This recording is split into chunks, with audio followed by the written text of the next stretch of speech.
আচ্ছা, অনেকে জিজ্ঞাসা করছেন যে রাখি পূর্ণিমার সময়টা কখন থেকে পড়েছে, ভালো সময় কি আছে। তাদের উদ্দেশ্যে বলি, রাখি পূর্ণিমা পড়েছে 8 অগস্ট দুপুর 2:12 থেকে শুরু হচ্ছে এবং সেটা চলবে 9 অগস্ট দুপুর 1:21 পর্যন্ত।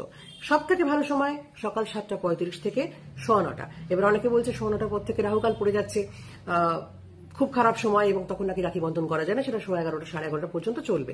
এটা অনেকের ব্যাপার। আবার অনেকে বলছে 12টা পর্যন্ত। তো তখন ছাড়া যদি কোনো ভাইয়ের সময় না হয়ে থাকে বা এমন একটা কোনো প্রফেশনে আছে ওইটুকু সময় ছাড়া তিনি সময় পাচ্ছেন না, তো কি করবেন? টেনশন করবেন? কোনো টেনশন করার গল্প নেই। প্রথম কথা হচ্ছে মনে রাখুন এটা পূর্ণিমা, আর রাহুকালকে যদি আপনারা সত্যি সত্যি প্রচন্ড রকম ভয় পেয়ে থাকেন এই সমস্ত কথাবার্তা শুনে, তাহলে একটা রাখি আপনি বাড়ির গণেশ ঠাকুর বা গোপাল আছে তাকে বা হনুমানজি তাদের হাতে আগে পরিয়ে নেবেন, তারপরে আপনার ভাইকে পড়াবেন, মিটে গেল, টেনশন নেই। এবং আপনার ইন্টেনশন যদি ভালো হয়ে থাকে আপনার চিন্তা করার কোনো গল্প নেই, অযথা ভয় পাবেন না। ভালো থাকুন।